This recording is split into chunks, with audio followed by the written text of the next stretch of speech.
What's up, guys? MisterWaterMelon here, and today I'm bringing you guys kind of a different little video. This is something that I've been working on for a while. I never really got around to showing it, and there's actually a kind of depressing story behind the whole thing. But this is a mock I did. I built the Orca from Jaws. As you can see right here, I built this thing completely from scratch.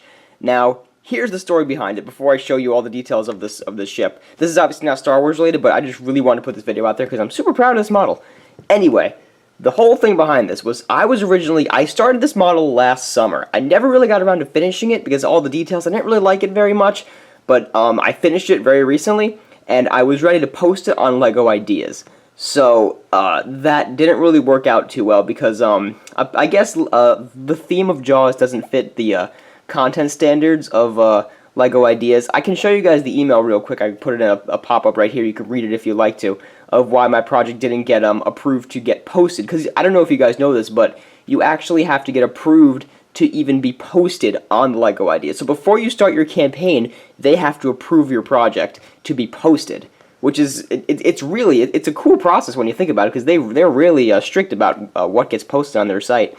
So unfortunately, guys, this campaign didn't really work out. I actually already filmed this video of pitching to you guys my launch of this LEGO Ideas campaign, and it didn't work out, and it's a bummer. I was really bummed when I first saw it, but a couple weeks have passed. I've cooled off. I haven't had time to make this video in a while, but now I'm really happy with how this model came out. So I really want to show it to you guys. Like I said, it's not Star Wars related. It's not Jakku related. I'll talk a little bit more about Jakku at the end. But I want to show you guys what I did. So the model would have included 4 minifigures, 3 of the same character and 1 of yeah, I'll show you in a second. Anyway, the first minifigure we have here is Chief Martin Brody, played by Roy Scheider in the movie. And he's got his black shirt with his life preserver, his belt, and he actually came with the oxygen tank that's pretty famous in the movie. I'm not going to spoil the movie right here, but you guys know, if you've seen Jaws, you know what he uses the oxygen tank for in the end. So that's Brody. Now, the minifigures aren't really perfect. I don't have accurate faces or anything, but it was the ship I was mostly concerned about getting right. Here is Matt Hooper, played by Richard Dreyfuss in the movie. He's got his camera that he famously uses when the shark is circling the boat, and he just wants to get a good picture of it because he's the oceanography student. Now, yes, I did use Obi-Wan's face because it worked pretty well with the actor Richard Dreyfuss, and he's simply got a blue shirt and some gray slacks. And yeah, that's Hooper. And the last, okay, the camera's gonna fall again. The last minifigure is Captain Quint, played by Robert Shaw in the movie. Now, he's got this flannel torso, black pants, and this head. This head is actually from the Lego Ferrari line from a while back. This is actually Felipe Massa. He's a real racer, and I used this head for Quint because, I mean, it's the best I got, honestly. I'll order more accurate heads at some point, probably. He's got his green ball cap and his fishing harpoon that he uses to try to attach the barrels to the shark, which might have been why LEGO Ideas didn't approve of the model, because it had a gun or whatever. It's a gun, but really it's a fishing harpoon. This isn't an animal, it's a shark. It's a monster. One of the LEGO Ideas thing is cruelty to animals, but the shark is it's a monster movie. Anyway, all that aside, here's Quint. Minifigures aren't that great. Now, the last minifigure is actually Hooper in his diving outfit, because when he goes down to the shark into the cage to try to spear the shark with the poison, that is what he uses that for. While I'm right here, I might as well show you the cage. I think it came out pretty cool, actually. I love the flotation devices on the top, and the string which attaches to one of those. I actually haven't figured out how it attaches. But anyway, you just put Hooper into here, close him up, mostly, and he goes down to the cage. So those are the minifigs, and here is the shark. I actually, for this model, I only built the top section of the shark, because, like, there's one famous scene in the movie where you look down. It's right after you're going to need a bigger boat, right after that, and you see the shark, just like, the massive, massive shark. So I didn't want to just do the fin. It kind of looked dumb if I just had the fin, so I wanted to build just the top section of the shark. This is really all you really need for this, and you see he can circle the boat and be all menacing and all that. So, all this stuff aside, let's get on to the big challenge of this build, which was the Orca itself. Now, there's a lot of good reference pictures online that I was using to make this model, and there's only ever been actually a few Lego models. There's one or two that I really like that people have built and posted on Flickr. If you just Google Lego Jaws Orca, the models come up. But I wanted to make my own, and those actually that I saw were not minifigure scale, but this one actually is. You can see if you put a minifigure on the boat, that's just about how big it is. Like, I usually have Hooper up here in the controls, but this is just about how big the boat is. The interior is a little small, but what are we gonna do? So, because this thing is actually very, very delicate, because it's not structurally stable at all. If I drop this thing, it will completely shatter. So I'm gonna swoop around to the features a little bit. So here we've got the bridge, not completely color accurate. I need to get some brown pieces for this, but there's the pulpit that Quint goes out at the very end of. He goes to the very end of the pulpit to harpoon the shark. So he does that. And yeah, there's the bridge in the front section. Here's a picture. Here's a shot of the whole boat from the side. It's actually very tall as well. I made the mast. Like, there's the back of my studio there. There's the mast. It's super tall. And so we come back to the front where you see the bridge, or the pulpit rather. And here are the barrels that they attach to the shark. I know on the ship there's 5, but I don't have the pieces to make all 5.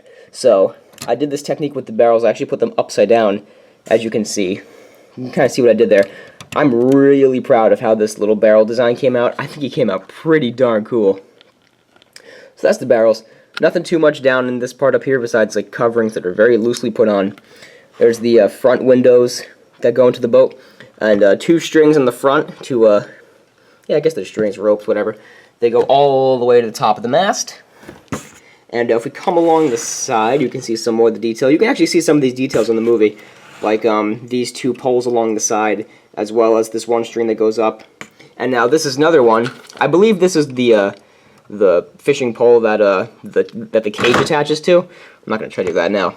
But it comes up the side of the mast and is actually attached by a little string to the bigger mast. And there you see the bigger mast going all the way up. And the little platform up here where Brody stands at the very end.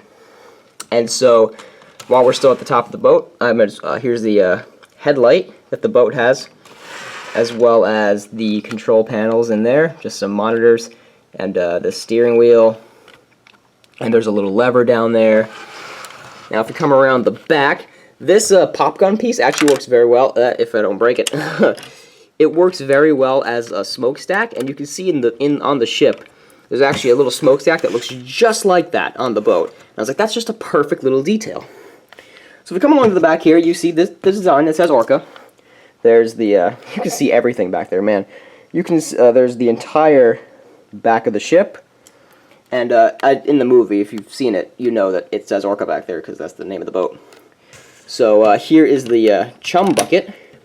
See the chum in there and the ladle that Brody uses. Like, slow ahead, I can go slow ahead, come on down and chum some of this. Expletive. But yeah, that's when the shark pops up. So that was a fun little detail. I added a bunch of other little details along the side just to make it look more rugged. Honestly, there's some more down there as well. And here's Quint's fishing chair that he straps himself into to try to battle whatever sharks he's trying to catch. It's a very cool thing that Quint has. Like you see in one scene in the movie where like he knows a shark's coming, whether they know it or not, he knows, and he begins to strap in. I don't know, it's just, Jaws is an awesome movie. Guys, if you haven't seen Jaws, what are you doing with your life? Go watch it, okay? Anyway, little bit. So, a little bit of side thing right there. It's like if you haven't seen Star Wars, if you haven't seen Jaws, just go watch Jaws. Okay, so I am going to now take the top section off the boat, which can be very tricky. I actually fell in the last video I was doing. So, take that off right there. And then this whole thing, like I said, this is very delicate. It pops off just like so. Okay. And now we can go into the inside. In the inside down there was another oxygen tank you can see down there, as well as some control panels. And that gunmetal gray stud is meant to be the comm link that, or the radio that Quint talks into when Mrs. Brody calls. And just as the shark's attacking, he picks it up. He picks up the phone. Anyway, there's a table over there and a mug, because if you've seen the movie, you know they all get drunk in there and start singing, "Show me the way to go home." But since I can't fit all the details of the chairs and stuff in there, I figured a table with a mug would suffice. Honestly, that's the only thing that's lacking in the ship is interior of the cabin. But the rest of the details, I think I captured pretty well. Now we're gonna slowly try to reattach this. I failed at reattaching it in the last video, which I'm glad I didn't post it. That was pretty embarrassing, actually. It would not have been fun to post. As you can see, it's breaking on me. Is this mask breaking too? The mask was almost breaking too. Yeah, it's a very delicate model. Basically, if it got approved for a set, LEGO would build it better than I would. Which, honestly, that's partially why I wanted to put this on LEGO Ideas to begin with, was because I just want a Jaws Orca LEGO model. I wanted LEGO to make that. Because they've done every other, classic... Oh, that's the problem. They've done every other classic blockbuster movie. They've made sets out of all of them except for Jaws. And I'm kind of bummed by that. I wanted a Jaws set.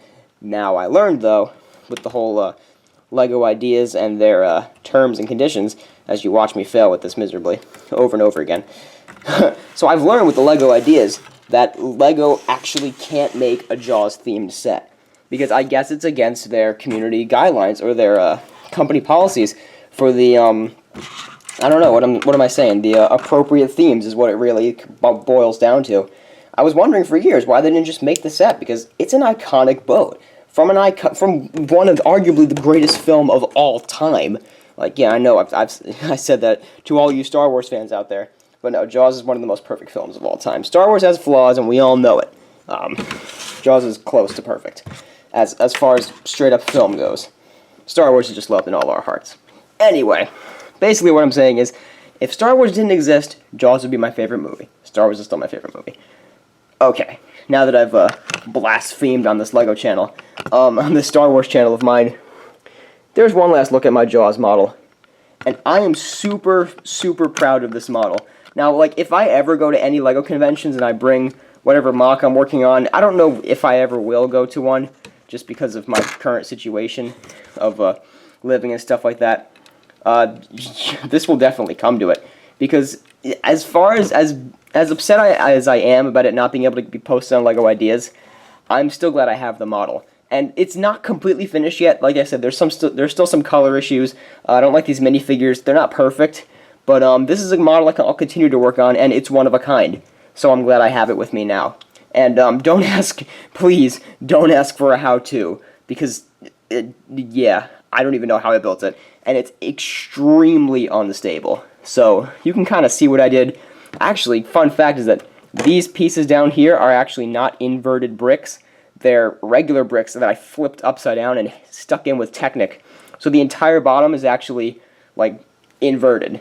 It's bad. But either way, I'm not planning on dropping this. So I'm glad I have the model, and I just really wanted to share it with you guys. Because like I said, I've been working on this for a very long time. Ever since I started this project last summer. Like, while I was doing the Beta Squad animation, I was working on this model. And when I went away to school, it just sat, and then when I came home, I finished it up. And I'm very proud of it. So, thank you guys for listening to me talk. If you've watched this whole video, then thank you guys so much. Leave a big thumbs up, because, like I said, this isn't something I normally post, and I'm also going to mention Jakku stuff. I've been working so hard on school, completely nonstop, so, Jakku will resume very shortly. I hope to have Jakku done by the end of May. That's not a promise, though, but I just really hope to, because I'm off school in about a week or so, and I can really continue building and making more videos for you guys. It's going to be an awesome summer, guys. Once I get around to making stuff, it's going to be cool. So just stay tuned. And once again, thank you guys very much for watching. Let me know what you guys think of this model down in the comments below. Leave a like if you enjoyed. Leave a comment down below. And be sure to go ahead and subscribe if you haven't. So thank you guys very much for watching. This has been Mr. Watermelon. Peace out, guys.